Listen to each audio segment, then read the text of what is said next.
Now give me this mountain.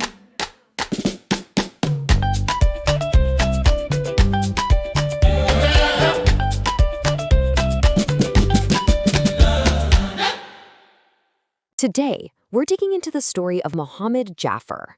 He's a man who saw a massive opportunity right in the middle of chaos, completely revolutionized a key African industry, and built a billion-dollar empire. Not just once, but twice. His journey is like a powerful blueprint for any young innovator in Africa today. I mean, to really get a sense of his success, just look at this. By 2020, his company, Grain Bulk Handlers, wasn't just a player in the market, it literally was the market. We're talking about a staggering 98% of all grain coming into Kenya. It became this critical food pipeline for Uganda, Rwanda, you name it. And yeah, that kind of dominance, well, it's built an empire that's conservatively estimated to be worth around $1 billion. That puts him right up there among the wealthiest people in Africa. But the money isn't even the most interesting part of the story, not by a long shot. What's truly incredible is how he built all of this from absolute scratch, lost every single penny, and then somehow found the strength to do it all over again. So let's rewind. Let's go all the way back to the beginning. Because this story, believe it or not, doesn't start with success. It starts with a huge setback, the kind of thing that would have completely broken most people. So back in the early 70s, a young Jaffer was already a rising star. He was crushing it. He'd successfully brought both Isuzu and Subaru to Kenya and even set up an assembly plant in Mombasa. Things were going really, really well. But in 1973, he left for the Hajj pilgrimage. He entrusted his entire business to his partner. I mean, he signed over the power of attorney. That's an act of complete trust. And that trust was just shattered. When he came back, everything was gone. The business, the money, all of it. So picture this. He's just 26 years old, and he's right back at square one. He had to start over with absolutely nothing but a 20,000 shilling loan from a friend. This right here, this is where his real journey begins. So his new path didn't start in some fancy boardroom. Nope, it started at the very heart of Mombasa's economy, the port. And it all began with him just watching, simply observing what was going on around him.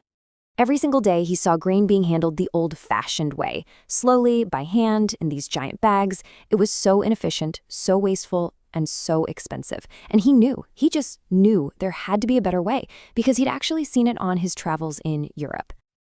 And this right here really gets to the core of his big idea.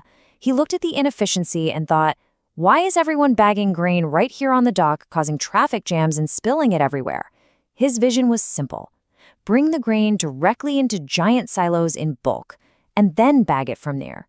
The savings in time, money, and wasted food would be absolutely immense. You know, this wasn't just some random thought he cooked up.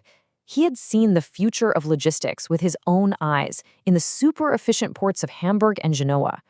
He was determined to bring that world-class standard right here to East Africa. Now, here's the thing. Having a brilliant idea is one thing. But turning that idea into a reality, especially when you're going up against the way things have always been done, well, that's a whole other battle. And oh, it was a long battle. Just look at this timeline. For 8 years. 8 long years. From 1983 to 1992, he was just knocking on government doors. He was told no, that the government would do it. He was blocked by endless red tape and these state-owned companies that didn't want anything to change. But he just refused to give up. So you'd think, after finally getting permission on Christmas Eve of '92, he'd be set, right? Nope. He hit another massive wall: money. The country was unstable, interest rates were a crippling 28%, and no one, not a single bank, would fund a $24 million project they just saw as some risky local idea. Then, a friend gives him this piece of advice that changes everything. He says, stop selling it as just a Kenyan project. Reframe it. So he starts presenting it as vital regional infrastructure. And suddenly, boom, these major international financiers, like the IFC and CDC, they got the vision. The doors just flew open. And this is the result of all that persistence. The facility he built didn't just create a successful business. It fundamentally changed the game for the food supply chain for an entire region of Africa. So what's the blueprint here? What are the takeaways? For any young person in Africa right now looking to build something that matters, Jaffer's story offers some really clear, really powerful lessons. Okay, first, and this one is huge, he believes that real success can't happen in a bubble. Your business has to be connected to the well-being of your community. You have to help lift up everyone around you, not just for them, but for your own success and the health of the whole system. Second, and I love this part, is his unshakable faith in local talent. He tells this amazing story about a multi-million-dollar machine from Switzerland that broke down. The European manufacturers said, oh, it'll take 8 days to get the parts. But a local Kenyan electrician walked up to him and said, boss, I can do it. And guess what? Overnight, he fixed it. That one experience just proved what he already knew in his gut. Today, his whole operation, 1,500 people, is run by Kenyans with only 2 expats on the team. It just shows that empowering and trusting local expertise isn't just a nice thing to do, it's a massive competitive advantage. So, looking forward, Jaffer doesn't see limits. He sees incredible, untapped potential right here at home. He points out a crazy statistic. Kenya, for example, only uses about 6% of its available water. That means 94% is just going to waste. And this leads him to a really bold prediction.